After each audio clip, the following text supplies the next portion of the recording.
Bien, écoutez, je vois qu'il y a 78 participants. Alors, il y avait plus de 400 inscrits, donc j'imagine ça monte là au fur et à mesure que je vous parle. Donc, j'imagine que je rejoins progressivement, ça, je vois les chiffres qui montent chaque seconde sur le nombre de participants. Donc, merci de vous être joints à nous pour ce webinaire. Je voudrais me faire vos porte-parole pour remercier Isabelle Walsh et Alexandre Renaud d'avoir accepté de se livrer à cet exercice de présenter le produit de Artirève qui est destiné à être utilisé par les professeurs dans notre domaine, mais dans d'autres aussi, comme pourra vous l'expliquer Isabelle, comme pourront vous l'expliquer Isabelle et Alexandre. Quand Isabelle m'a contacté pour discuter de ce qui est plus qu'un projet aujourd'hui, puisque c'est une réalité. On a eu des échanges et au départ, je ne comprenais pas exactement de quoi il était question, mais au bout d'un certain temps, j'ai bien compris. Et puis, j'ai fini par essayer le produit qui va vous être présenté aujourd'hui. Je peux vous dire, bon, alors ça fait un peu battleur de foire ou commercial, mais l'essayer, c'est l'adopter. Donc, et pour avoir essayé sur des sujets sur lesquels je publie à titre personnel, je me suis rendu compte que ça pouvait faire gagner un temps considérable pour réaliser ces revues de la littérature. Et donc, aujourd'hui, a lieu ce webinaire, puisque je me suis dit, ben, si ça peut être utile à quelqu'un comme moi, ça peut l'être pour de nombreux autres enseignants-chercheurs de nos établissements en gestion. Et donc, Isabelle et Alexandre ont accepté de se prêter à cet exercice, de vous présenter cet outil dont ils décriront le fonctionnement, les attributs, etc. Donc, merci encore. Je vous souhaite une très bonne session. Moi, je vais devoir vous quitter parce que je repars en cours. Donc, Merci beaucoup, Jérôme. Merci beaucoup et, de nous accueillir au sein de la FNEJ et de m'avoir prêté ton bureau, accessoirement. Et bon cours. Et merci. on se retrouve très bientôt. Au revoir et Bonjour. Au bon revoir. webinaire à tous. Bonjour à tous. Je vais partager mon écran. Voilà, donc pour ceux d'entre vous que je ne connais pas, je suis Isabelle West, je suis professeure à Schema Business School. Alexandre est un collègue et ami avec lequel je travaille. Il est professeur à l'EM Normandie. On voudrait vous présenter Artirève. Alors, Arti, c'est pour Artificial Intelligence, c'est un rêve pour revue de littérature. C'est l'intelligence artificielle au service de vos revues de littérature. Alors, ça commence. Voilà. Donc, l'agenda, je vais d'abord essayer de vous expliquer comment et pourquoi nous avons développé Artirève. Ensuite, je vais vous parler des fonctionnalités basiques et avancées d'Artirève. Et bien sûr, enfin, ce que vous avez vraiment envie de voir, c'est la démonstration. Je vous ferai une démonstration live de ce qu'on peut faire avec cet outil. Mais je vais commencer cette présentation de manière inhabituelle.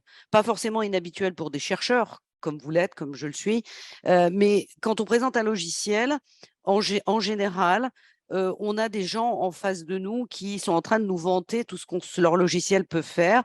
Et étant chercheur, par nature, je suis critique et je me dis toujours, mais qu'est-ce qui me garantit tout ce que ces gens me racontent? Ma première réaction, c'est d'abord de dire encore un logiciel. Et puis après, une fois que je suis intéressée à l'outil, c'est bon, mais qu'est-ce qui me garantit tout ce qu'on me raconte aujourd'hui? Et chaque fois que je pose des questions à des vendeurs de logiciels, ça les énerve.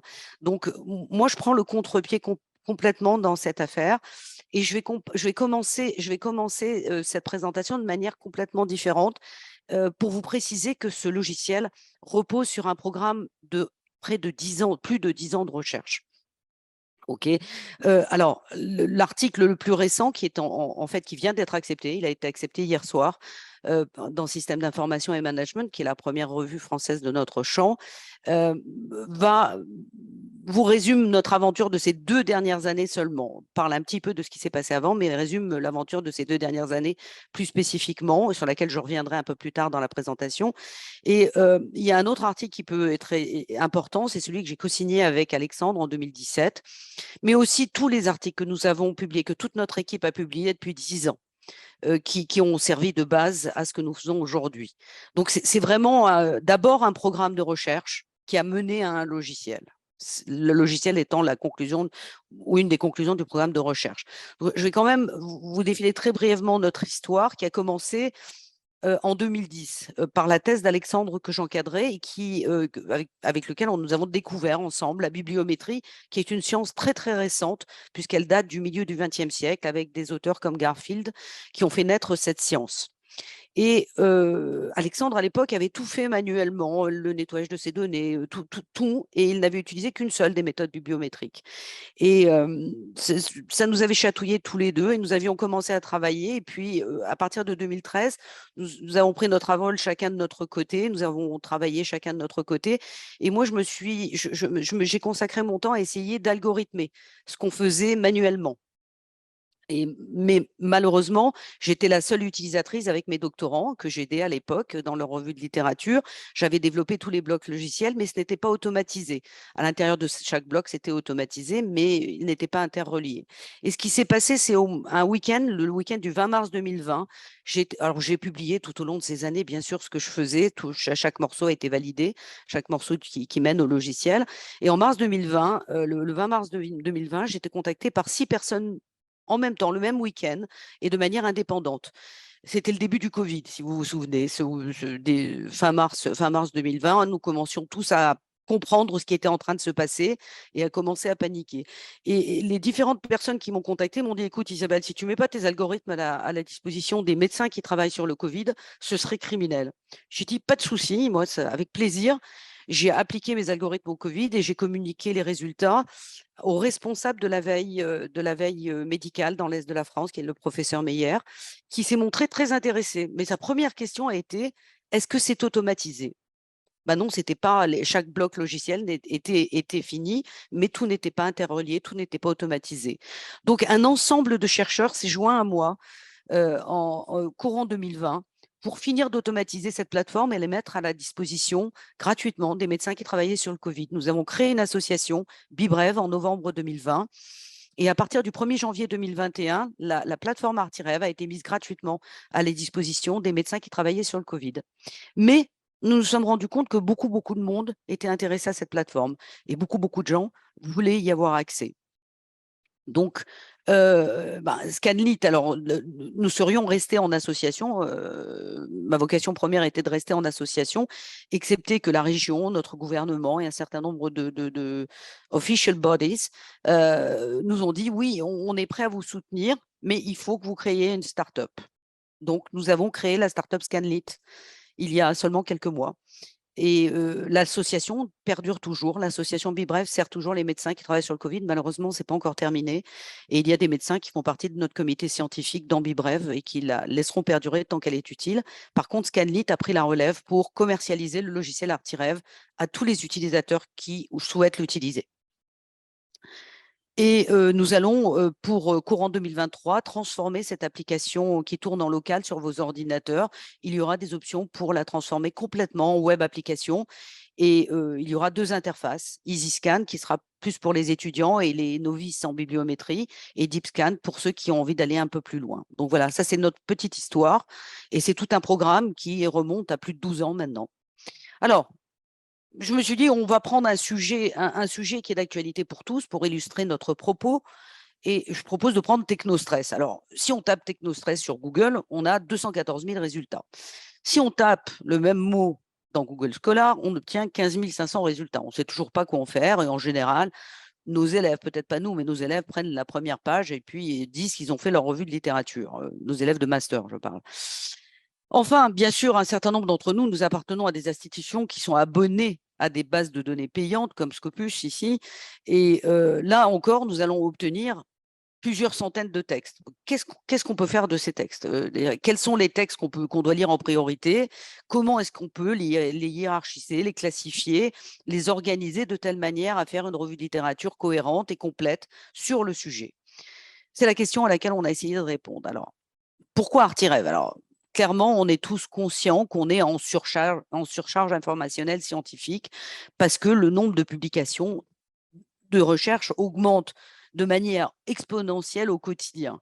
Il y a 3 ans, je crois, un peu plus de 3 ans, un de mes élèves de master avait fait cette recherche de voir combien d'articles scientifiques étaient publiés tous les jours, tout domaine confondu. On était il y a 3 ans à 5000 articles par jour. Aujourd'hui, on a au moins doublé ce chiffre.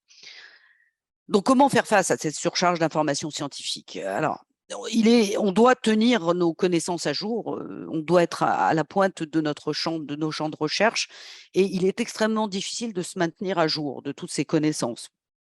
Et le fameux publish or perish, publier ou périr, est présent dans tous nos esprits. On est tenu d'avoir un taux de publication important, et de toutes les manières, nous devons, quoi que nous fassions, faire une revue de littérature, quel que soit notre sujet de recherche, qu'on soit en hypothético-déductif ou en inductif, nous sommes obligés de faire une revue de littérature, ex ante ou ex post, mais on doit la faire.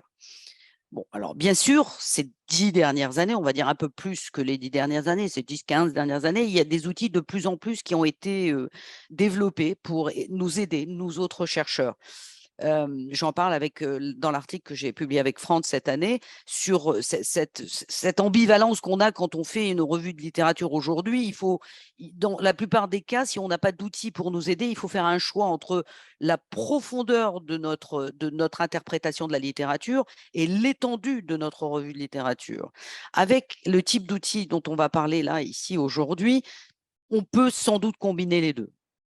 Alors, Artirev, le logiciel dont on va parler, combine l'intelligence artificielle avec les techniques bibliométriques. Alors, technique bibliométrique, je vous ai mentionné tout à l'heure que la bibliométrie est un champ récent, qui date du milieu du XXe siècle. Cela n'empêche pas qu'il y a une multiplicité de techniques bibliométriques que l'on peut utiliser aujourd'hui, avec une multiplicité de formats d'application de ces techniques. Alors, qu'est-ce qu'on peut faire? Alors, en 2017, Alexandre et moi-même, nous avons publié une possibilité qui est de coupler 2 techniques bibliométriques de manière complémentaire.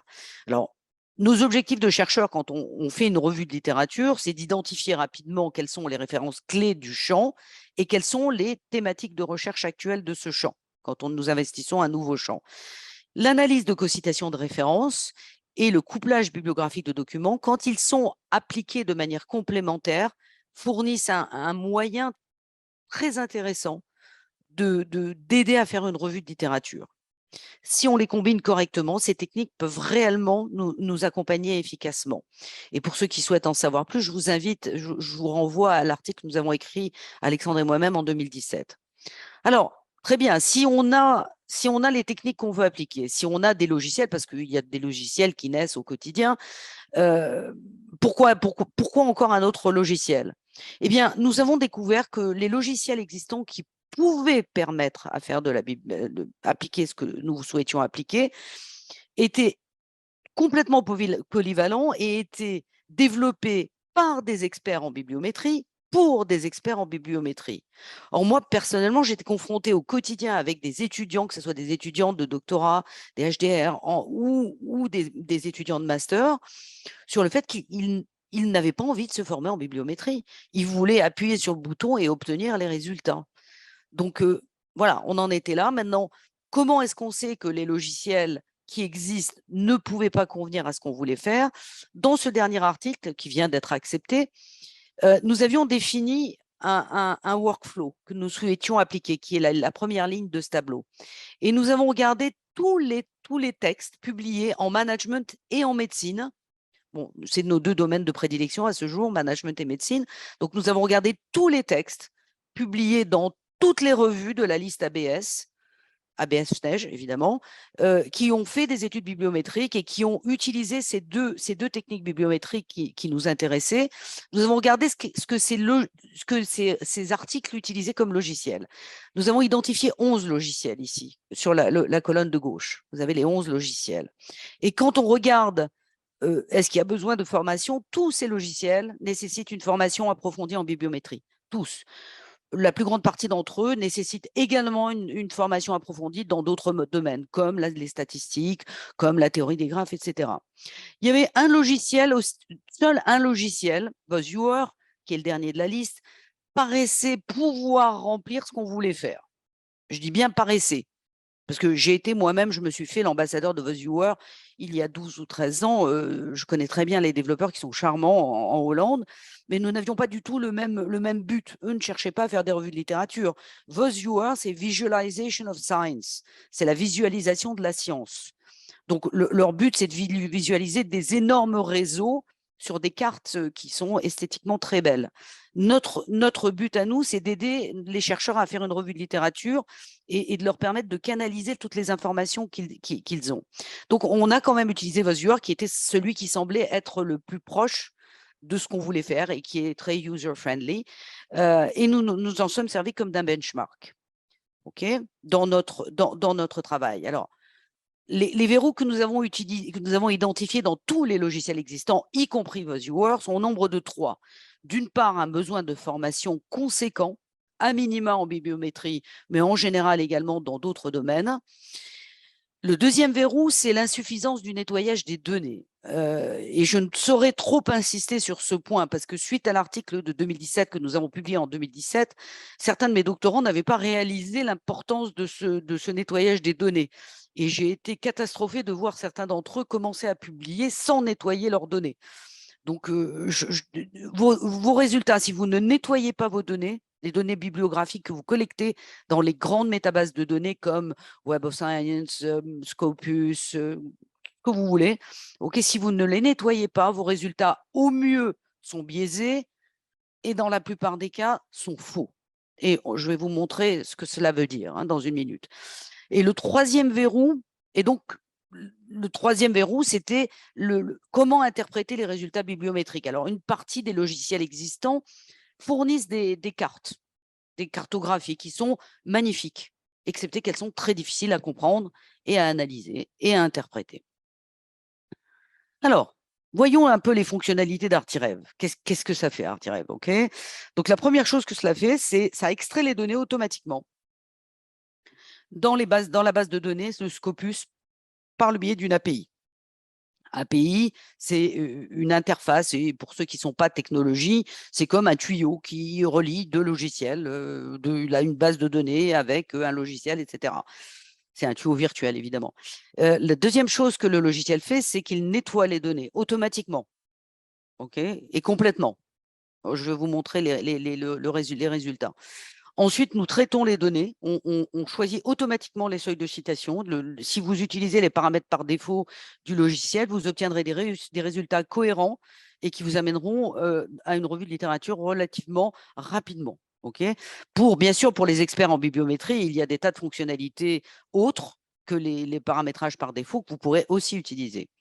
Enfin, nous essayons de faire sens des résultats. Donc, on va normaliser les données, les regrouper les textes. Et enfin, nous proposons des cartographies sous la forme de ce qu'on appelle dendrogrammes circulaires. Vous allez voir dans une seconde ce que ça signifie. C'est un grand mot, mais visuellement, c'est très, très simple. Alors, juste histoire, avant de vous montrer le logiciel lui-même et histoire de vous montrer, de vous prouver ce que je vais vous montrer, et cet extrait, ce que je vous montre est extrait du dernier article, celui qui a été accepté hier soir. Donc, voyons le premier verrou. Le besoin de formation, le coût d'entrée. Y a-t-il besoin de formation pour utiliser le logiciel que nous avons produit? Non, alors nous répondons au fait qu'il n'y a pas besoin de formation en automatisant au maximum les processus. Donc, pour faire ce que l'on propose de faire dans ce logiciel, à aujourd'hui en tous les cas, il faut 9 clics pour arriver au résultat. Aucun choix, juste 9 clics. Si vous utilisez VoiceViewer, qui est notre benchmark, il en faut 26. En termes de prise de décision, éduquée, c'est-à-dire qu'il faut que vous connaissiez quelque chose pour décider de cliquer ou de ne pas cliquer. Il y a 0 décision à prendre dans Artirev. Vous cliquez, c'est tout, sans prendre aucune décision, si vous utilisez les paramétrages par défaut. Dans VoiceViewer, vous devez décider 18 fois ce que le logiciel va faire. Et vous ne pouvez pas décider la plupart des cas si vous n'êtes pas formé en bibliométrie. Si on vous demande quel seuil de citation vous voulez prendre pour votre cartographie, si vous ne savez pas de quoi vous parlez, vous ne pouvez pas choisir ce seuil à bon escient. En ce qui concerne Artirev, le logiciel fait tous les choix pour vous. Et je vous ai extrait une citation, un verbatim de l'article pour chacun de ces verrous. Donc là, c'est un médecin. Nous avions un certain nombre de bêta-testeurs et nous leur avions donné un score d'expertise bibliométrique. Donc ce médecin n'avait jamais entendu parler de bibliométrie quand il a commencé à servir d'Artirev, d'où un score A1. Les scores allaient de 1 à 10. Donc, il disait « J'étais complètement vierge en bibliométrie », ce sont ces termes, hein, quand j'ai commencé à utiliser ArtiRev. Le manuel utilisateur était ma seule source d'information. Je n'ai pas rencontré de problème particulier. Alors, le deuxième verrou qui était l'insuffisance du nettoyage des données, comment est-ce qu'on sait qu'on nettoie suffisamment nos données?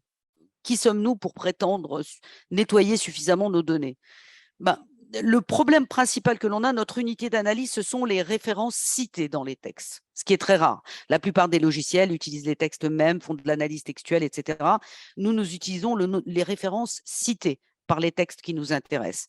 Et la difficulté, c'est que quand les uns et les autres, nous citons des références dans nos articles, bah, des fois, on met un espace de plus, une virgule de plus, on fait une faute d'orthographe, à moins d'avoir un logiciel d'aide à la bibliographie, à la constitution de bibliographie. Mais même là, il peut y avoir beaucoup d'erreurs, il peut y avoir beaucoup de formats. Et un ordinateur, si vous ne dites pas que tel format et tel format, bah, c'est la même référence, ne saura pas le faire. Si vous ne dites pas à un ordinateur que s'il y a un espace de plus, bah, il ne faut pas le prendre en compte, il ne saura pas faire. Donc là, c'est ce qu'on appelle les correspondances floues. Okay, la plupart des logiciels peuvent vous identifier bien sûr les doublons. Okay, de ce côté-là, il n'y a pas de gros soucis. Ils vont vous identifier les références citées si on a des numéros indicatifs de ces références, mais qui sont parfois faux. OK, donc voilà, là, nous avions pris une base de données standard, quelques centaines de textes et quelques milliers de références citées. Nous avions 34 000 références avant nettoyage. Une fois les doublons éliminés, nous avions un peu plus de 25 000 et nous avions plus de 7 900 correspondances floues. Dans ces 7 978 correspondances floues, si on regarde dans vos viewers, il n'en identifie que quelques-unes. 7 743 correspondances floues ne sont pas identifiées par vos viewers. Donc, vous pouvez vous dire, OK, mais on a peut-être fait des erreurs. Nos algorithmes ne sont pas non plus infaillibles. Donc, nous avons pointé une à une les références et il y avait 109 correspondances floues qui étaient incorrectes dans ce que la machine avait fait. Donc, ça nous donne un taux de précision de 98,63% et un taux d'erreur de 1,37%. Pour ceux qui font de la bibliométrie, vous savez que ces résultats sont excellents. Et voilà ce que disait un doctorant qui avait, lui, été formé, avait suivi un cours de bibliométrie que je dispensais juste avant. C'était quelques heures, hein, ce n'était pas du tout un cours approfondi de bibliométrie, mais bon, il maîtrisait les deux techniques, analyse de concitation de référence et bibliographic coupling de documents. Donc, une expertise bibliométrique de 5, moyenne, qui disait, et donc je leur avais demandé de comparer les résultats sur VoiceViewer et sur ArtiRev. Et là, c'était en plus un prototype d'ArtiRev. Ce n'était même pas la version 1 d'ArtiRev qu'il testait, c'était le prototype. Pour ce type d'analyse, l'étape de nettoyage des données est essentielle. Ce module est très peu efficace dans VoiceViewer et nécessite d'être fait à la main. Donc, même un doctorant était capable de le voir. Okay. Alors maintenant, la cartographie. Alors à droite, c'est la même base de données, ok, et les mêmes informations. À droite, vous avez une carte sortie par VoiceViewer qui, comme vous le voyez, est très jolie. Esthétiquement parlant, c'est beaucoup plus joli que la carte, le dendrogramme circulaire que vous voyez à gauche. Excepté que moi, je ne sais pas quoi en faire de cette carte à droite. Je ne vois pas la moitié des choses qui sont écrites. Et bon, excepté de dire qu'il y a 5 ou 6 coloris dedans, voilà, je ne suis pas capable d'en faire grand-chose. Là, à gauche, vous avez une carte d'ArtiRev en dendrogramme circulaire. Et voilà un commentaire d'un autre doctorant. Dans ArtiRev, grâce aux cartes circulaires, on peut facilement lire et analyser les résultats. Alors, à part ces verrous qu'on a fait sauter, est-ce que nos résultats sont pertinents? OK. Bon, nous les avons fait sauter, les 3 verrous. On est content aujourd'hui. Maintenant, en termes de pertinence, nous avons fait les tests des milliers de fois avec des milliers de personnes qui ont testé dans leur propre domaine de prédilection et de connaissances. Et voilà ce que disait un doctorant qui avait fait sa revue de littérature avant de venir au cours de revue de littérature avec la bibliométrie. Et voilà ses commentaires. Quand j'ai utilisé pour la première fois ArtiRev, j'ai été très surpris de retrouver en quelques minutes les conclusions que j'avais mis des mois à atteindre par mes lectures. J'ai également découvert un nombre de textes fondamentaux sur mon sujet que je ne connaissais pas et que je n'avais pas été capable d'identifier avec mon approche traditionnelle des revues de littérature. Alors, nous avons aussi obtenu des résultats par hasard. Nous, au début, c'était pour faire des revues de littérature. Enfin, pour réellement faire des vraies revues de littérature approfondies pour des articles de recherche. Mais en réalité, on s'est rendu compte que Artirev, c'est aussi filtrer les données pour les rendre à taille humaine, maîtrisables par un homme. Et c'est aussi scanner rapidement la littérature, d'où le nom de la startup qui s'appelle aujourd'hui Scanlit. Et voilà 2 commentaires de 2 experts en bibliométrie qui ont utilisé le logiciel. Le premier dit, plutôt que d'avoir à dire au logiciel ce qu'il a à faire, je préfère qu'il me dise sur quoi je dois me concentrer, quelles sont les lectures que je dois privilégier. Donc, cette notion de filtre. Et le deuxième que j'aime beaucoup dit, j'utilise Artirev en permanence. Par exemple, lorsque j'accompagne mes étudiants en mémoire ou quand je cherche des ressources pour écrire un chapitre ou même lorsque je prépare mes cours. Artirev me permet d'identifier rapidement les articles clés, ce que ne me permettent pas de faire les autres logiciels. Alors, j'ai oublié de vous dire, bien sûr, que poser toutes les questions que vous voulez par écrit pendant ma présentation, on est trop nombreux malheureusement pour vous donner la parole individuellement, mais Alexandre est dans une salle à côté de la mienne et va arbitrer vos questions et me les transmettre à la fin de la présentation. Donc, n'hésitez pas, surtout si vous avez des questions, à les poser. Okay, donc, surtout maintenant que je vais vous faire une démonstration d'Artirev. Donc, la première chose que je vais vous faire, c'est je vais vous illustrer, mais je vais vous montrer les cartes en live dans 2 minutes. J'ai fait une recherche pour des collègues sur blockchain et supply chain. J'ai combiné les deux groupes de mots-clés, blockchain et supply chain. Donc là, la supply chain utilisant la blockchain. Et là, nous sortons 2 cartes. La première donne les piliers théoriques, la deuxième donne les conversations scientifiques. Voyons ces cartes en live, si vous le permettez, pour voir réellement ce que ça donne. Donc là, c'est dans le champ de la blockchain, de la supply chain, le passé du champ. Quels sont les textes fondateurs de ce champ et quelles sont les grandes écoles de pensée? Alors, si vous regardez sur ce mapping, les petits ronds, les petits cercles qui s'appellent des nœuds, bien sûr, ça représente les articles. Ici, ce sont les références citées dans les textes. Donc ici, en vert, vous avez, pour ceux qui ont travaillé sur la blockchain, vous savez par exemple que Nakamoto, c'est le texte fondateur on ne sait pas qui est Nakamoto. On pense aujourd'hui que c'est un ensemble de chercheurs. Mais bon, voilà, c'est le texte fondateur de la blockchain.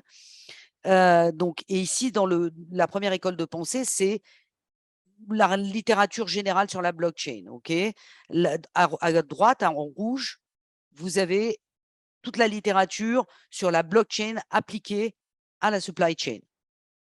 Okay, donc, si vous surfez dessus. Et là, de manière exceptionnelle, on en a un tout seul qui sont les challenges de l'adoption de la blockchain. Donc, ça, c'est les textes fondateurs du champ.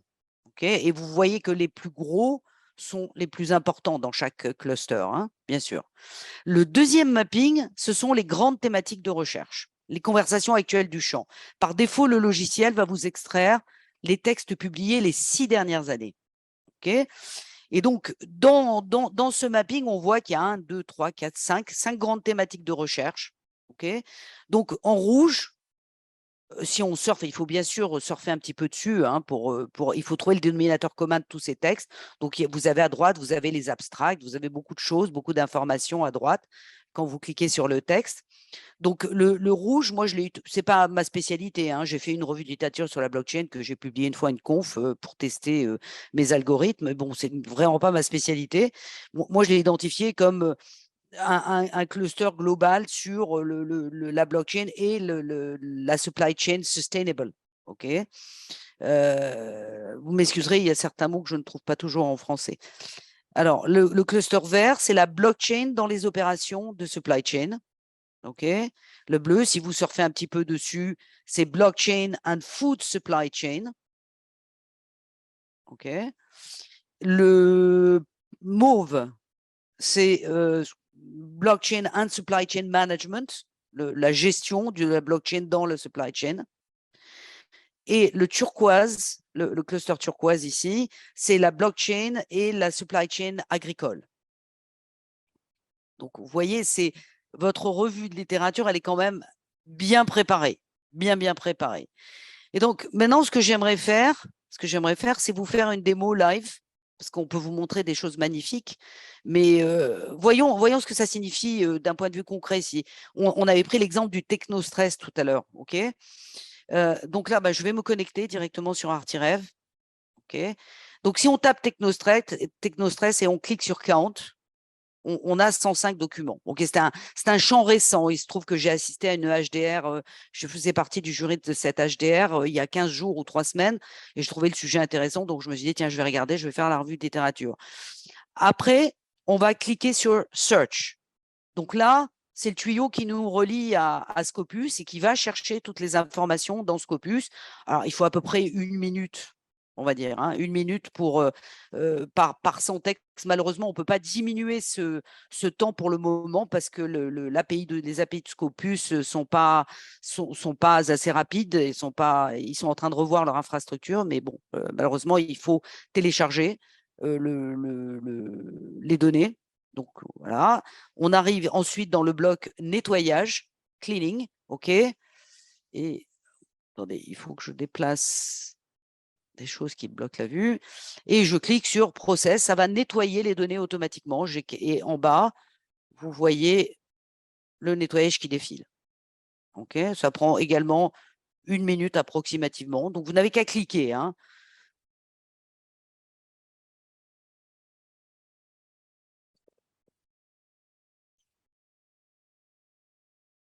Voilà. Ici, on va cliquer sur Generate Matrices. Et ici, il y a 6 clics. Alors, pourquoi il y a 6 clics? Parce que pour le moment, on n'a qu'une seule interface. On n'a qu'une seule interface pour les néophytes, les novices en bibliométrie et pour les experts. Donc, pour permettre aux experts de s'amuser, on doit faire 6 clics. Le néophyte doit faire 6 clics. Dans le futur, il y aura 2 interfaces, une pour le néophyte, une pour l'expert. Bien. Donc ici, ça va nous donner d'abord le passé du champ, ok. Et si je clique sur les textes à droite, ça apparaît. Alors, en rouge, on a a priori les antécédents et les implications du technostress. En bleu, il y a ce que j'ai identifié comme le technostress dans les organisations. Alors, c'est mon interprétation rapide en quelques minutes. Voilà, je ne prétends pas faire une revue de littérature approfondie là en live. Et le vert, c'est ce que j'ai pu identifier comme la discontinuité d'usage des technologies due au technostress et les mesures du technostress. Alors, vous voyez également que vous avez des nuages de mots. Vous avez des nuages de mots qui illustrent chacun des clusters. OK ? Donc, on n'a pas le temps ici d'aller en détail, mais vous pourrez vous amuser à faire des tas de choses. Et ensuite, vous avez les thématiques de recherche actuelles du technostress. Le nom de la carte est écrit en haut, Current Research Team. Vous avez le mauve, le cluster mauve, qui sont le stress, enfin, qui me semble être le stress induit par les communications électroniques, et ainsi de suite. Le bleu, c'est les créateurs et les inhibiteurs de technostress. Alors, ce qui est intéressant quand même, à droite, c'est qu'à part pour le deuxième mapping, pour le premier, vous n'avez pas les abstracts. Mais dans le deuxième, vous avez les abstracts, vous avez les résumés, vous avez le nombre de citations et le nombre de citations normalisées. Comme ce sont des textes récents, le nombre de citations ne sert pas à grand-chose. Par contre, si on divise ce nombre brut de citations par le nombre moyen de citations des textes cités cette année-là, on commence à avoir des choses intéressantes. Donc, par exemple, si on prend n'importe quel un de ceux-là, voilà, vous avez ici un texte qui a été publié en 2022, qui est donc très récent, qui est déjà cité 7 fois. Il est cité presque 4 fois plus que la moyenne des textes publiés en 2022. Donc, ça nous donne une bonne indication.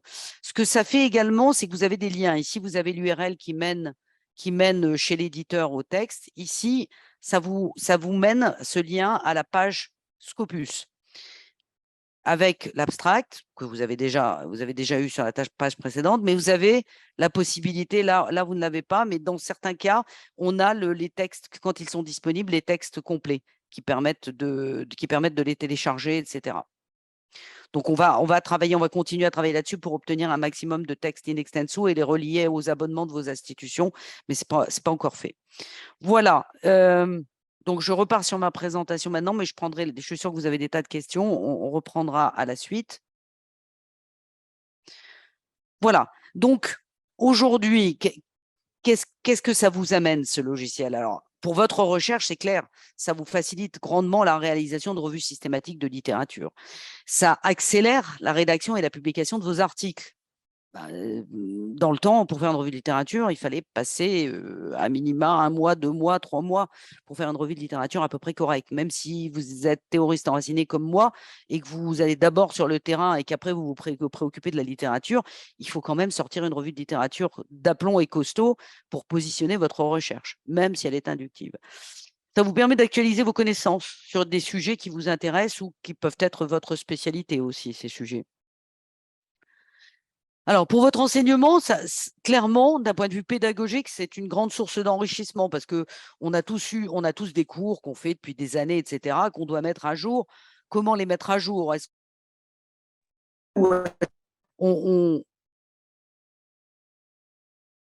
que vous m'entendez toujours?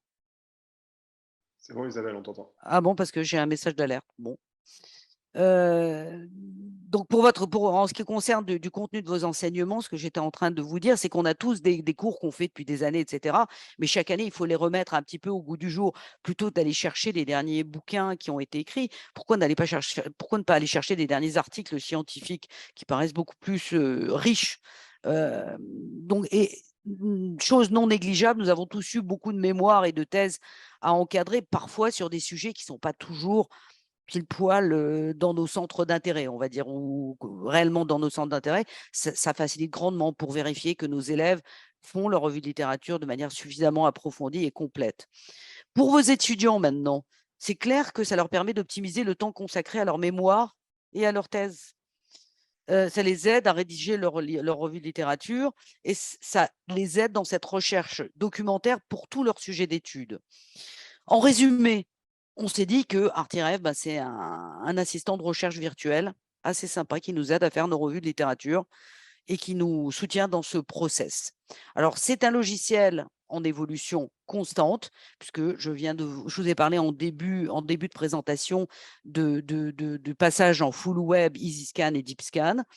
EasyScan sera la version simplifiée, qui sera plus pour les étudiants précisément, ou les gens qui ne veulent absolument pas faire de bibliométrie, qui veulent scanner rapidement la littérature du champ, où vous pourrez rentrer vos mots-clés, vous aurez directement les mappings, et vous pourrez cliquer sur vos nœuds et avoir toutes les informations dont vous avez besoin.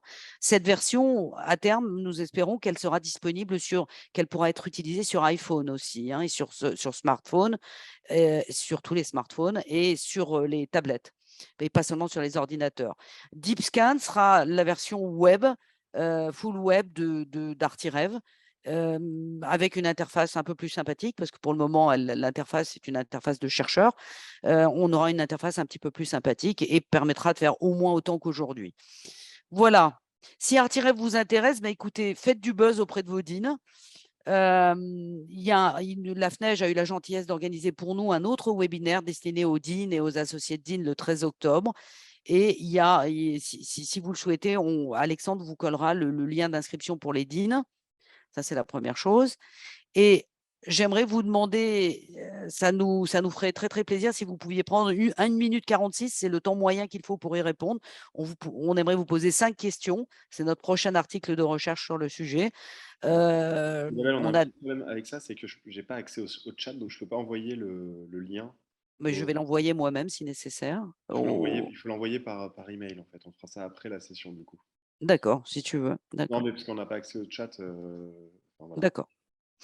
OK, donc voilà, vous pouvez nous rejoindre sur notre site www.scanlit.com. Je vais juste vous montrer, parce qu'il vient d'être mis en ligne, le site. Nous avons fait des petits miracles en très peu de temps. Donc, je vais juste vous montrer ce qu'il faut faire pour y accéder. Voilà, il faut taper là-haut www.scanlit.com. Scanlit avec 2 T. Non, c'est pas ça non plus. www.scanlit.com.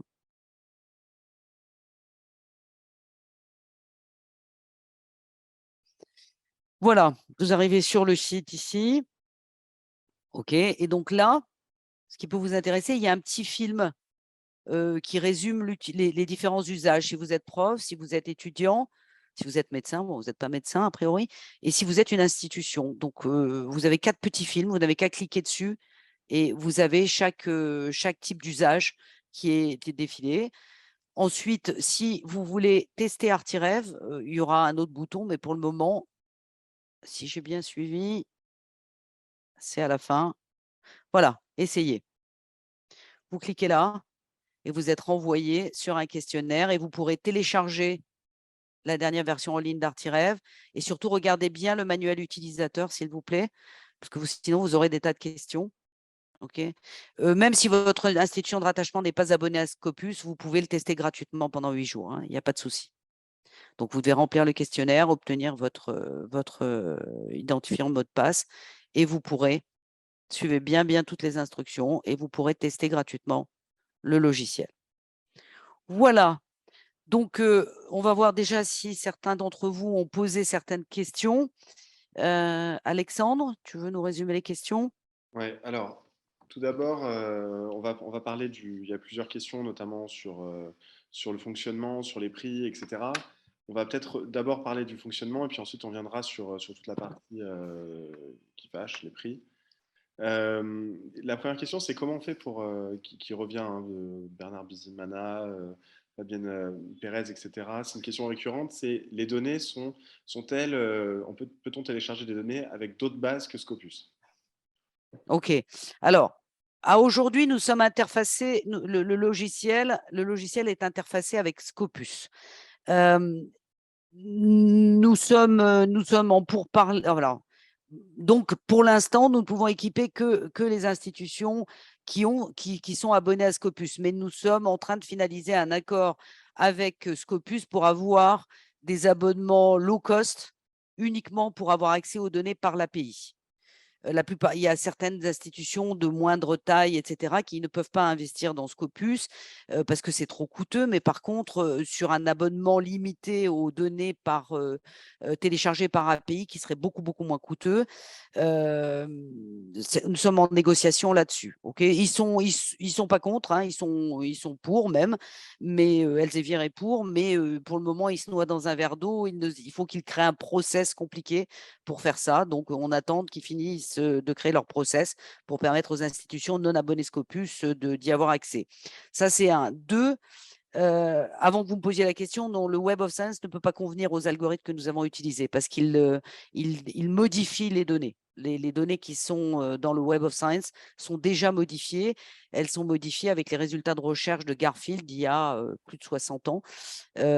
Donc, les modifications ne sont pas du tout correctes. Enfin, ce n'est pas une question de correction, mais ad hoc. Donc, ça, c'est la deuxième chose. La troisième chose que j'aimerais vous dire, c'est que je suis en train de discuter avec Jérôme Cabit de la FNEJ pour voir si nous pourrions monter une base de données bibliographiques FNEJ, ABS, qui nous serait propre et si nous sommes soutenus par suffisamment d'institutions, nous la mettrions en open source pour tous.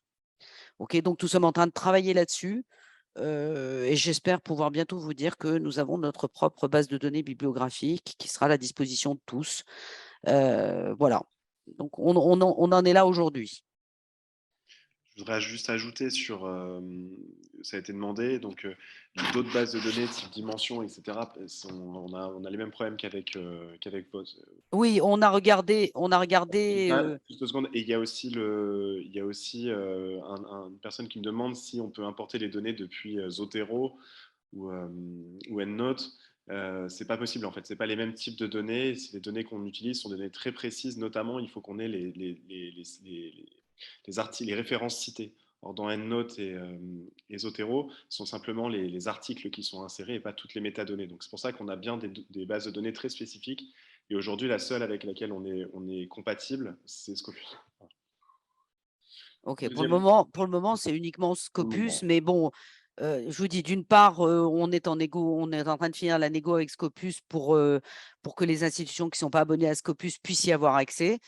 Et d'autre part, on est en train de monter notre propre base de données bibliographique. Est-ce un logiciel libre? Non, malheureusement, vous m'envoyez navré, mais aujourd'hui, de la même manière qu'on nous a imposé de monter une start-up, clairement, on nous a dit si vous voulez lever des fonds d'investisseurs, vous ne pouvez pas passer en open source. Donc, malheureusement, non. Voilà, et pire encore, on nous pousse à déposer des brevets, puisque certains des algorithmes que j'ai développés au fil des années sont relativement recherchés, on va dire, et on va vraisemblablement déposer un brevet sur une partie des algorithmes. Donc malheureusement, non, ce n'est pas un logiciel libre.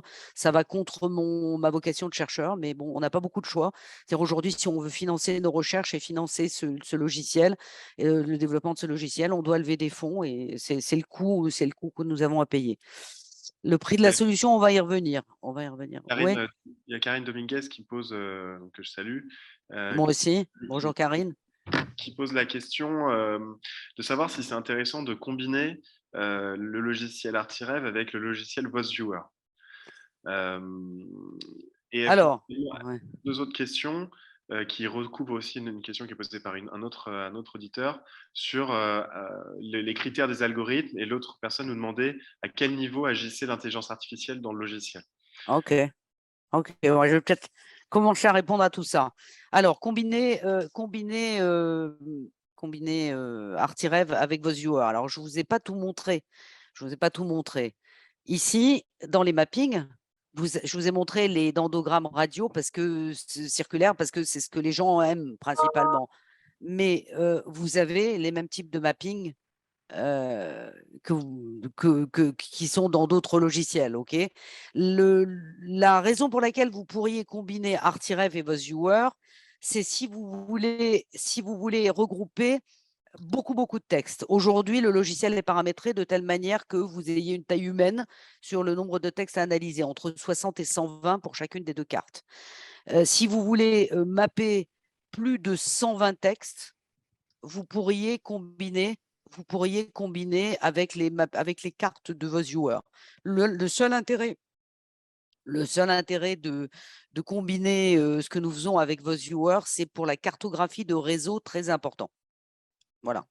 Voilà, oui, c'est tout.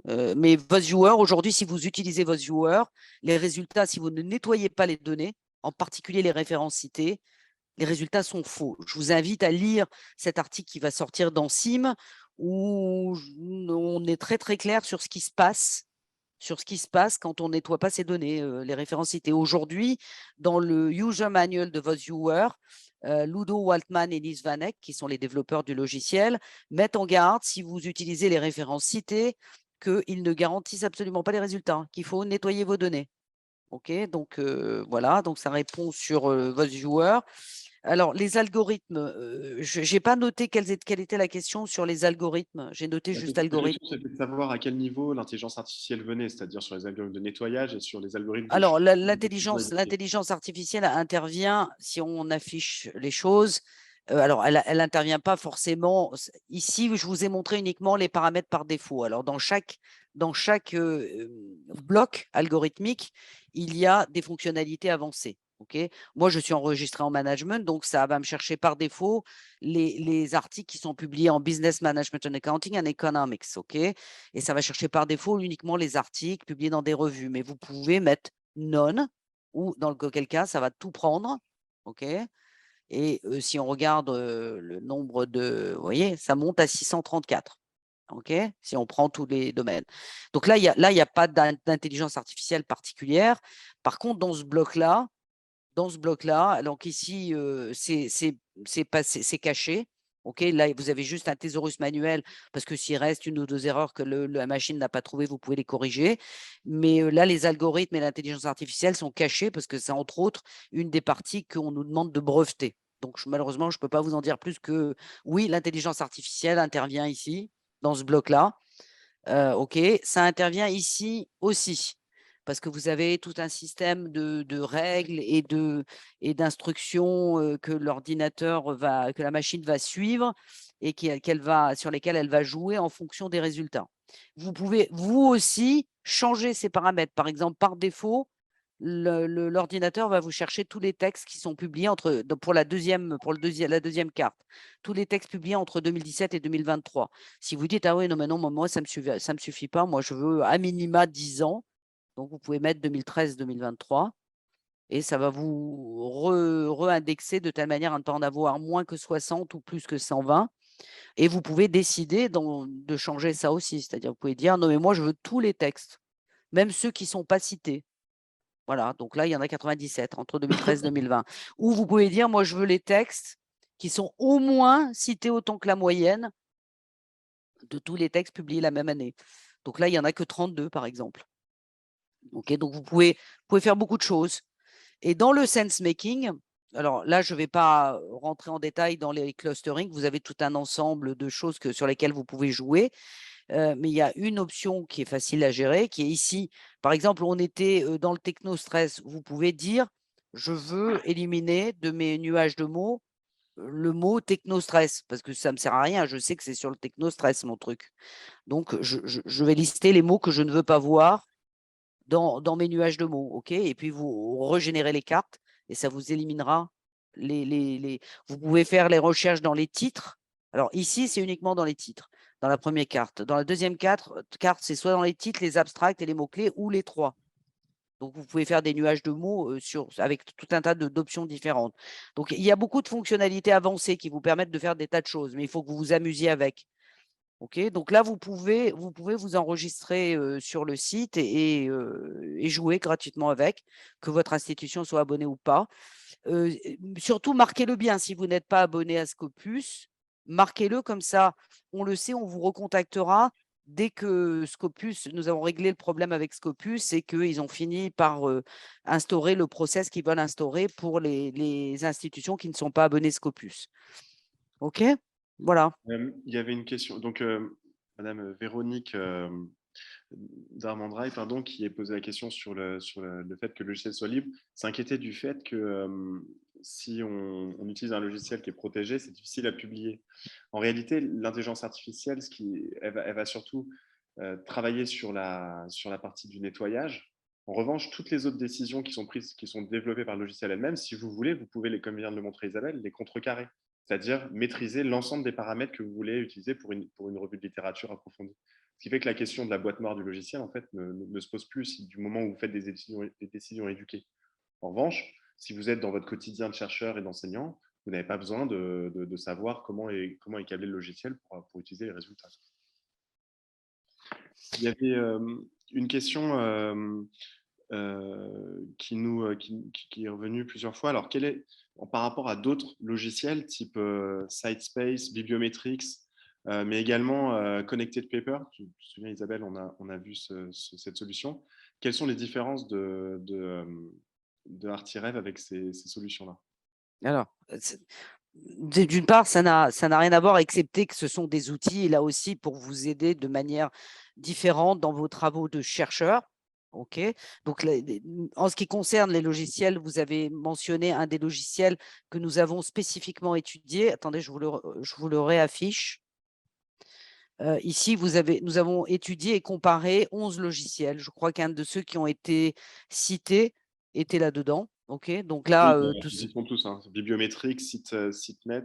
Alors, SiteNet, il n'y est pas parce que c'est juste un logiciel de représentation graphique. Il faut qu'un voilà. Voilà, donc c'est simplement qu'ils ne font pas tout le process. Et ce qu'on a aussi constaté, mais je vous invite à lire l'article quand il sortira dans CIM, il ne devrait pas tarder à sortir, hein, l'article de 2022, là, qui vient d'être accepté, parce qu'on on rentre très en détail dans toutes ces choses-là. En fait, ce qui se passe, c'est que la plupart des chercheurs se forment en bibliométrie, passent des mois, des années à se former en bibliométrie, puis après font leur tambouille, couplent des logiciels de droite, de gauche et du milieu. Pour avoir été reviewer de beaucoup d'articles en bibliométrie, je peux vous dire que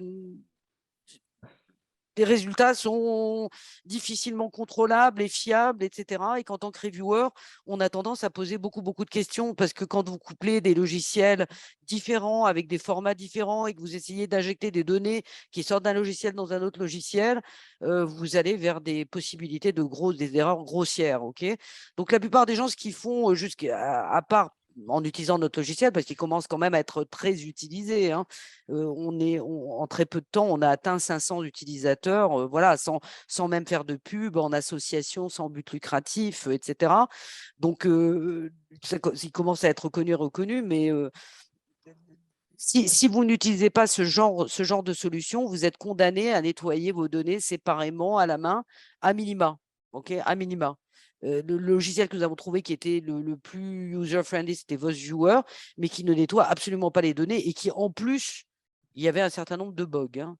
Bon, ils ont été corrigés au fil des années, mais bon, voilà, il n'est pas complètement débogué parce qu'ils ils l'utilisent surtout pour de l'analyse textuelle, pour de l'analyse de réseaux très, très vastes et très grands. Donc, ils ne sont pas dans le détail. Alors que nous, on est dans la précision et le détail, puisque notre première cible, c'était la médecine. Et c'est une énorme responsabilité de fournir ce genre d'outils. Il y a des médecins qui ont notre vie entre les mains, la vie de leurs patients entre les mains. Donc, il n'est pas question de faire des approximations comme ça a pu être fait dans vos viewers. Donc voilà, tu me rappelles la question, s'il te plaît, Alex, parce que je suis C'était partie la en… différence avec les autres logiciels. Ce qu'on peut ajouter également, c'est que les autres logiciels, donc il n'y a pas le nettoyage. Et puis, la plupart ont été conçus pour être généralistes et pas du tout dédiés aux revues de littérature. Nous, on a conçu Voilà. un logiciel pour vraiment faire des revues de littérature. Si vous voulez faire une analyse de co-citation d'auteurs, de réseau d'auteurs, etc., de co-auteurs, ça ne marchera pas avec le nôtre. Mais ça marchera avec les autres logiciels. Mais pour faire une revue de littérature, aujourd'hui, c'est vraiment dédié. Alors, comment faire lorsque l'un des mots-clés de recherche, je suis en train de regarder une question là, est également un nom commun? Bon, mais ça, c'est de la recherche sur mots-clés. On a des formations, on pourra vous former. Il y a des formations dédiées sur ce genre de choses. Ça fait partie des formations que l'on dispense, hein, ça. Bon, merci. Il y a une question qui est revenue plusieurs fois, c'est le lien entre le logiciel et Zotero ou EndNote. Est-ce qu'on peut exporter nos résultats? Isabelle, est-ce que tu pourrais montrer la forme des résultats sous forme de tableau? Bien sûr, Pendant que bien tu sûr. l'ouvres, moi, je vous répondrai comment faire pour importer les réponses. D'accord. On a des tableaux qui arrivent et dans ces tableaux, vous avez les DOI de tous les articles, notamment pour le BCA, pas pour le CCA, mais pour le BCA, tous les articles, vous avez leur DOI. Ensuite, vous reprenez ces DOI-là, vous les intégrez dans votre outil Zotero, ou moi je le fais au quotidien, hein, Zotero ou EndNote, et puis Zotero va chercher en fonction des DOI, va vous apporter les… Voilà l'output. Alors, il y avait une autre question qui était posée. Est-ce qu'il y a les mêmes fonctionnalités dans la version DC que dans la version standard? Non, il y a pas d'output, je pense, dans la version DC. Dans la version standard, vous avez tous ces outputs. Vous avez la base d'origine, vous avez la base nettoyée, vous avez les références d'origine, les références nettoyées, vous avez le query que vous avez lancé. Donc ici, c'était Technostress. Et vous avez deux fichiers très importants, le fichier des écoles de pensée, le passé du champ et le fichier des thématiques de recherche. Et pour le moment, ça se présente comme ça. OK, vous avez le mapping complet, y compris dans certains cas des textes qui ne sont pas liés. Vous les avez cluster par cluster. Vous avez leur label qui est sur la carte, le premier auteur et l'année. Vous avez le titre complet. Vous avez la référence complète, l'URL, l'année de publication, le résumé, l'abstract, les mots-clés. Vous avez le cluster auquel ils appartiennent, le nombre de citations brutes et le nombre de citations normalisées. À terme, je ne pense même pas qu'on laissera. On va voir si on laisse ces informations ou pas. Là, c'est tout un tas d'informations qui permettent de mapper des choses. Okay, voilà, et ça, vous l'avez cluster par cluster. OK, et vous l'avez aussi tout cluster confondu. Donc ça, c'est sur une des cartes. Sur l'autre carte, l'école de pensée, où on regarde, ce sont les références citées. Donc là, il y en a moins d'informations. On a la référence complète et on a le titre. Et on a le nombre de citations brutes et tout un tas d'autres citations après. Voilà. OK, donc ça, ce sont les outputs que cela vous donne. Okay, et ça, vous en avez besoin pour, enfin, certains de ces indications, vous en avez besoin pour les articles bibliométriques, par exemple, input references. Donc ça, c'est les références telles qu'elles apparaissent dans votre base.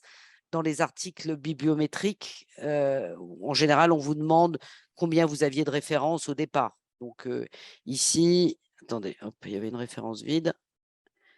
Ici, vous aviez 8797 références. OK. Et puis, output reference, c'est les mêmes références une fois nettoyées.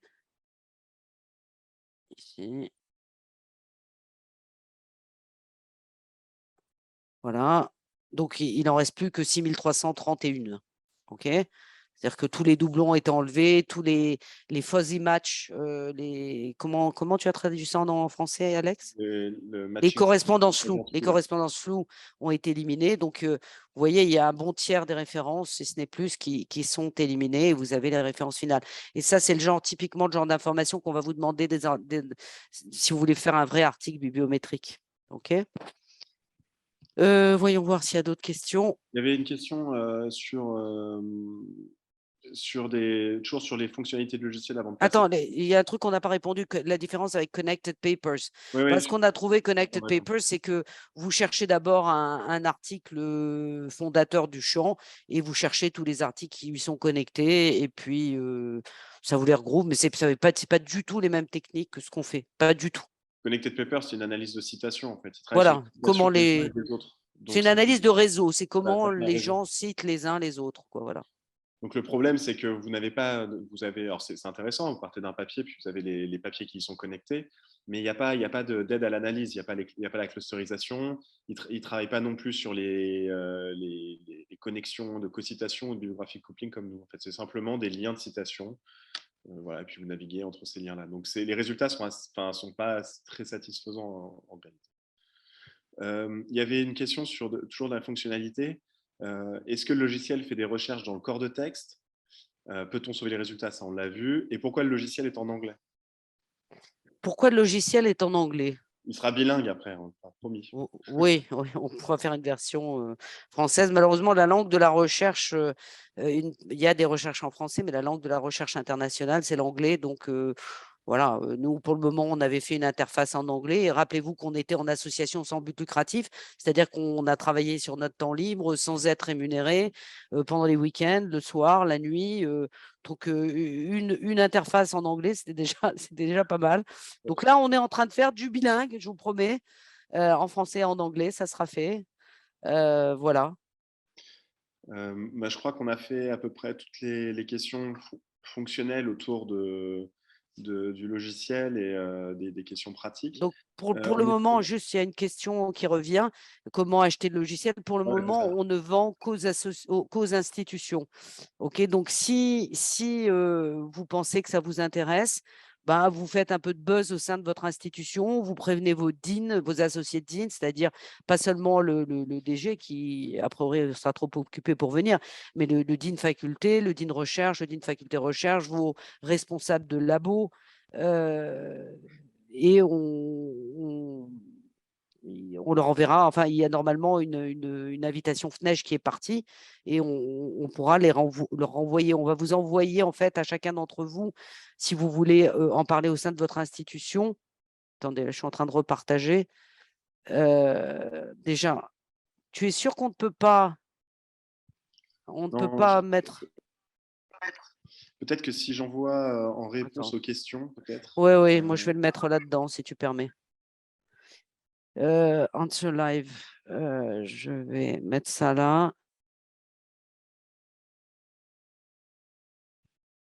Answer live.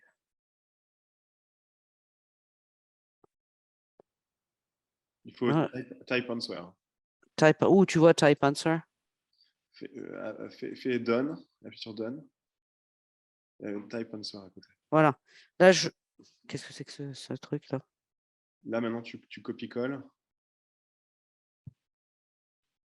Ah bah, je l'avais copié-collé. Bon. Oui, si vous le permettez, je vous envoie un lien si vous voulez bien nous rendre le service, s'il vous plaît, de répondre à ces 5 questions. Ça nous rendrait vraiment un grand service parce que nous sommes et restons d'abord des chercheurs. Donc, le lien est mis dans le chat, dans les questions et answers. Donc, est-ce que vous l'avez reçu? Question. Alors, s'il apparaît, c'est dans les réponses answer. Il faudrait quand même qu'on ait une idée du budget à prévoir. Bah, là, par exemple, pour essayer des licences, pour vous donner un ordre d'idée, pour essayer des licences, les institutions, on impose à minima des packs de 10 licences, Donc, ils peuvent avoir 10 bêta-testeurs dans leur par institution. Et dans ce cadre-là, si votre institution est abonnée à Scopus, le coût actuel est de 400 €. OK? Voilà, ça vous donne une idée du coût. Donc, un pack de 10 licences, c'est 4 000 € à l'année, pour 10 utilisateurs. À terme, quand on sera en web application, la version simplifiée sera très peu chère par rapport à ça, puisqu'elle sera destinée principalement aux étudiants. Et on vise un prix beaucoup, beaucoup plus bas que ça. Bon, alors, rien à voir, OK, mais les fonctionnalités seront très, très limitées. Voilà, ça vous donne une idée du prix à aujourd'hui. 10 licences, ça vaut 4 000 € pour 1 an.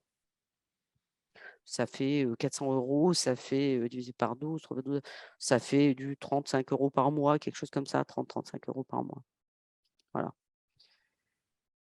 Est-ce que ah oui, c'est arrivé, voilà. Est-ce que vous avez tous eu Juste, le questionnaire a été envoyé par Norshin BDM, qu'on remercie. Donc, il apparaît dans les questions, n'hésitez pas à l'utiliser. Et on vous enverra de toute façon un message complémentaire à la fin de la présentation avec le message pour les DIN et à l'intérieur également les questionnaires. Mais vous pouvez d'ores et déjà l'avoir. Voilà, soyez gentils, cliquez dessus tout de suite. On a le temps moyen, c'est 1 minute 46. Hein. C'est vraiment des questions de base qui sont posées. Ça nous rendrait vraiment service, s'il vous plaît. Répondez à ce questionnaire. Vous n'avez qu'à cliquer dans le chat sur le lien. Il y en a pour quelques instants. Il y Voilà, avait une question tout à l'heure à laquelle j'ai répondu dans le chat, mais comme ça on peut le dire à tout le monde. Merci pour la présentation. Est-ce que le logiciel fait des recherches dans le corps du texte? Alors, le logiciel travaille uniquement sur les titres, les abstracts et les keywords, mais vous pouvez aussi faire des recherches de mots-clés dans le texte. Mais c'est beaucoup plus… Vous voyez par défaut les choix qu'on propose par défaut, mais vous pouvez faire ce que vous voulez, hein, parce que vous pouvez taper le query que vous voulez. Ici, nous, on pense que recherche dans les titres ou dans les titres abstracts et keywords, ça paraît suffisant. Si vous voulez, ce n'est pas un logiciel d'analyse sémantique, si c'est ça votre question.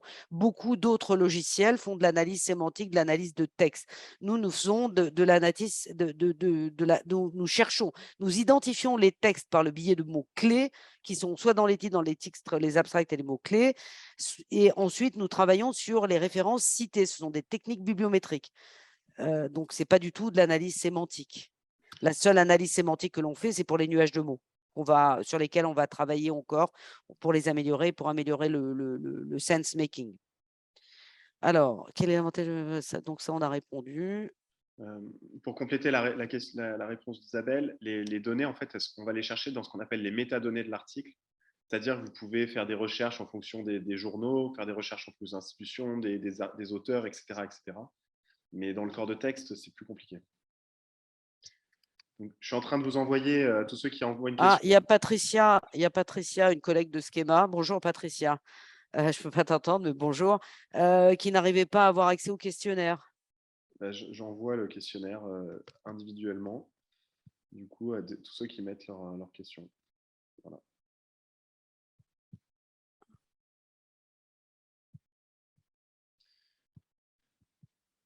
Oui, ce logiciel peut être utile. De fait de voir Patricia m'a rappelé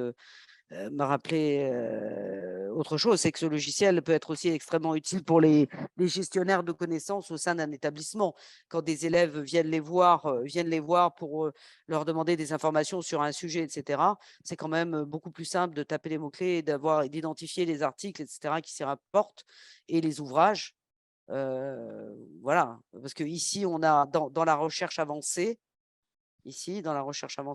on peut ne sélectionner que les livres, par exemple. OK, on peut sélectionner que les livres et les articles, les trade publications, les publications, je ne sais pas comment on se traduit ça en français, professionnelles. Voilà, il y a beaucoup de choses qu'on peut faire sur les fonctionnalités avancées. Alors, reprenons les questions. Où est-ce qu'on en était? Q&A. Le ministère Véronique, je ne vous connais pas, Véronique de Bordeaux. Véronique d'Armendraille. Le ministère, la FNEJ et d'autres ne peuvent-ils pas financer? Oui, c'est la question. Mais là, la FNEJ nous a déjà beaucoup aidé et va essayer de continuer à nous aider pour qu'on arrive à se faire parrainer pour faire notre propre base de données bibliographique et la rendre open source pour tous. Oui, on est bien d'accord. Le ministère, la FNEJ et d'autres peuvent financer. La FNEJ est une association, hein. Elle ne vit que par le biais de nos institutions. Par contre, le ministère, oui, il pourrait nous financer. Et là, nous sommes en train, pour ne rien vous cacher, de briguer une subvention pour financer un petit peu notre travail de recherche, précisément. Parce qu'il y a encore du travail de recherche à faire, hein. Donc, le budget à prévoir, vous avez une idée pour 10 participants, 10 utilisateurs. Oh, la plupart des labos, si vous travaillez par labo, en général, ils achètent sans problème, pas de 10 ou 20. Au niveau institutionnel, il n'y a aucun problème. C'est-à-dire que ce qui s'est passé quand nous étions au stade associatif, avec vraiment, nous n'avions le droit de faire aucune pub. Nous avions le statut d'intérêt général. Donc, pour conserver ce statut d'intérêt général, toute pub nous était interdite. Donc, c'était vraiment uniquement le bouche à oreille. Et ce qui se passait, c'est qu'on a trouvé que certaines institutions ont essayé le logiciel avec des bêta-testeurs sur une dizaine de personnes et à chaque fois, nous ont demandé plus. Voilà, c'est aussi simple que ça. Et comme disait tout à l'heure Jérôme, essayer, c'est l'adopter. C'est nous-mêmes, on ne sait plus faire sans. C'est-à-dire que nous-mêmes, dans nos travaux de recherche, toute l'équipe, ben, on ne sait plus faire sans ArtiRev, hein, ça c'est clair. Alors, je suis en train de regarder si on n'a rien oublié d'important dans les. Parfait, j'ai répondu. Est-ce qu'il est possible d'avoir une attestation de participation à cette formation? C'est pas une formation, c'était une présentation. C'était un webinaire, mais on peut effectivement attester que vous avez participé à ce webinaire. Ça, c'est pour Mustapha Amimid. Les catégories du logiciel reprennent donc celles de Scopus. Oui, absolument. À aujourd'hui, les catégories du logiciel, ça c'est Fabienne Pérez, les catégories du logiciel reprennent celles de Scopus. Et vous pouvez taper des queries dans la version avancée, dans les fonctionnalités avancées, si vous regardez dans les fonctionnalités avancées. OK. Voilà. Ici, vous avez une Advanced Query. Vous pouvez taper les queries de Scopus avec tout un tas de choses autres que celles que l'on propose. OK. C'est juste, il n'y a pas de limite au niveau du query. Quel sera le mode d'accès? Par mot de passe ou par adresse IP? Vous avez à aujourd'hui, le logiciel et les licences sont nominatives et annuelles. Donc, vous avez un identifiant et un mot de passe. Pour pouvoir avoir accès au logiciel, vous devez fournir l'identifiant et le mot de passe. OK. L'adresse IP, non, pas particulièrement. Vous pouvez vous connecter d'à peu près où vous voulez. Merci. Auriez-vous des exemples de papiers publiés avec ArtiRev? Bon, il y en a tout un tas qui sont en train de sortir. Jusqu'à présent, ce qu'on a fait, malheureusement, c'est qu'on a nettoyé nos données avec, mais qu'on ne le précisait pas. Moi, mon dernier papier qui est sorti, qui a utilisé ArtiRev, a été publié dans International Journal of Management Research, IJMR, qui est un rang 2, je crois, 3 étoiles. Et j'ai clairement utilisé ArtiRev, mais je ne l'ai pas dit, hein. Je ne l'ai pas dit, j'ai menti, mais à culpa. J'ai simplement mis des cartes de vos viewers parce que ArtiRev, quand on a soumis l'article, c'est un article qui a pris 3 ans. Donc, il y a 3 ans, ArtiRev était encore en format algorithmique. Donc, je ne pouvais pas le citer. Et quand on a fini par l'avoir publié, si je leur avais signalé qu'on changeait de logiciel, il fallait refaire les 3 rounds de révision. Donc, je ne l'ai pas signalé. Voilà. Est-ce qu'il y a d'autres questions? Je suis en train de regarder.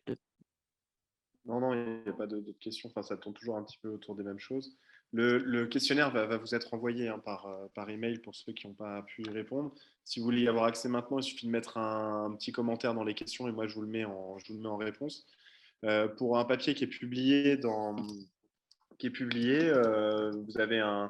a publié récemment avec mon collègue Raphaël Mocuer un papier dans RIPME où on analyse les 35 ans du papier, on montre les différentes les différentes thématiques qui l'ont traversé à travers le temps, etc. Et on a fait ce papier-là avec ArtIREV. Voilà. Et tu l'as dit que tu l'as fait avec ArtIREV? Yes. Ah, c'est bien. C'est bien. Non, moi j'ai mentionné ArtIREV dans le dernier papier avec Franz Rove qu'on a publié dans EGIS, European Journal of Information Systems, où je propose de coupler bibliométrie et théorie enracinée dans les données pour faire des revues de littérature. Et je mentionne le logiciel ArtIREV pour donner des exemples. Voilà. OK, bon, bah, écoutez, merci à tous d'avoir participé à cette présentation. Si vous avez des questions, vous n'hésitez pas à nous contacter. Vous avez, je pense, nos adresses email. Alors, les adresses, vous pouvez contacter à contact@scanlit.com ou directement sur nos adresses qui sont indiquées dans le mail de la FNEJ. Voilà, merci à tous. Au revoir. Merci à tous, au revoir.